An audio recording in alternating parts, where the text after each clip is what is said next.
Hello guys, welcome back to my channel, and if you are new, I am Anna Maria and you are watching Miracle Orchids, the place you can learn everything there is to know about growing orchids.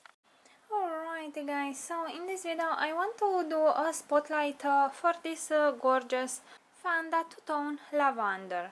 I have received this orchid about 6 months ago from Secret Garden. She was not potted like this, she was bare rooted. And actually I will tell to you how I grow my Vandas. I have a full tutorial for them as well, and I will leave a link to that in the description of this video and in the comment section below. But I will tell you a few care tips in this video as well. So here she is. She looks in my opinion at least absolutely spectacular. I love how the blooms look like. She bloomed quite well, quite abundant, let's say. I think she has about 12 or 13 blooms. The blooms are huge.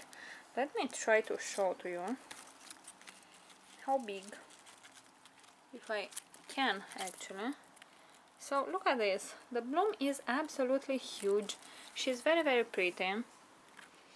She's not fragrant, but very few Vandas are actually, so that is okay. I grow this orchid outdoors when she's not blooming.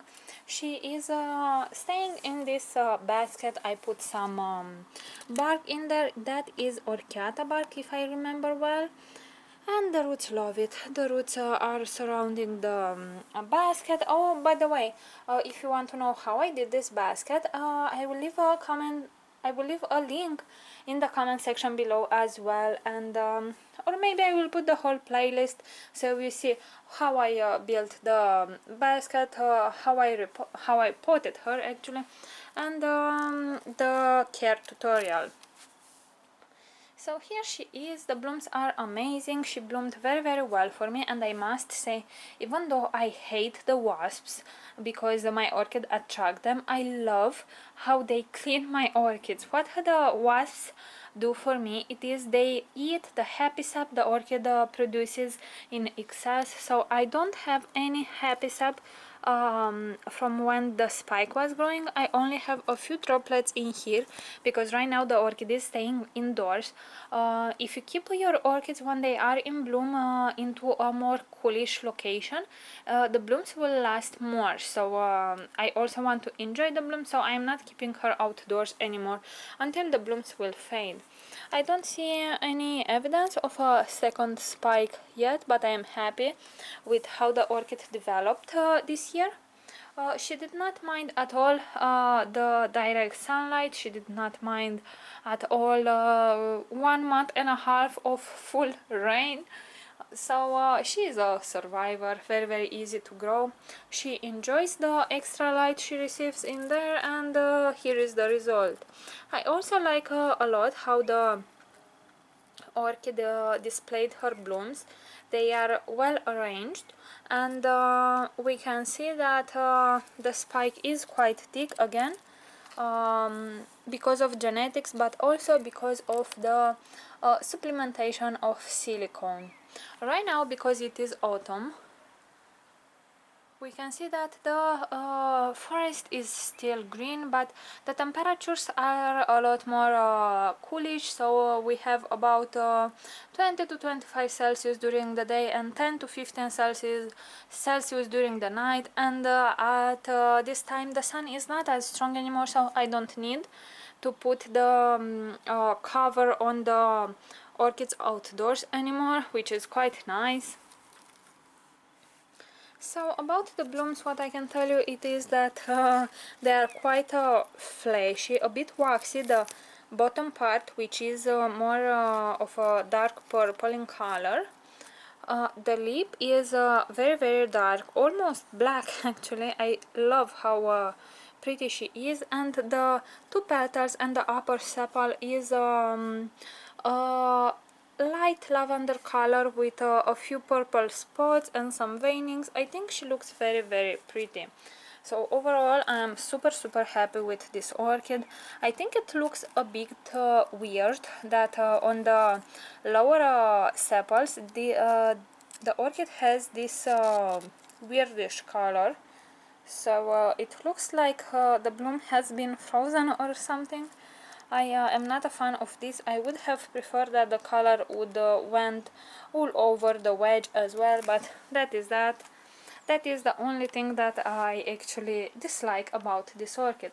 The orchid does not have any cakeys as for yet, but I'm sure she will soon produce some, because this type of Vanda is very mature. It is very old, I want to say. So it is about 7 or 8 years old, and I must say it looks spectacular. So as for care, as I said, I grow her outdoors, being in a basket with media.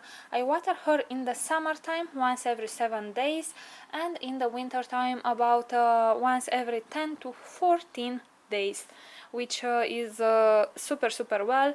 As for watering or the watering method, I submerged her overnight in a huge container with water, and I let all the media, basket and roots to absorb as much water as they can, and in the morning time I take her out, I leave her a bit to drain, and then I put her where I am keeping her. In the summertime she is growing outdoors, in the winter time she is growing indoors, hanging somewhere in front of the window. The temperatures she receives during the summertime outdoors are between 25 and 35 Celsius.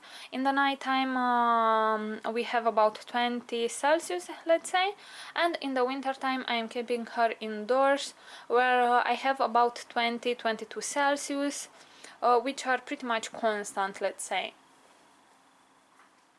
As for fertilizer, I am using MSU fertilizer. I am fertilizing her once or actually at every single watering, and once every 3 to 4 waterings I am just submerging her in pure water without any fertilizer, and she is doing just fine. The concentration of MSU that I am adding, it is at about 250 ppm, so it is a total, I think, at about 350 or 400 ppm, depends, which is quite well for a Vanda orchid.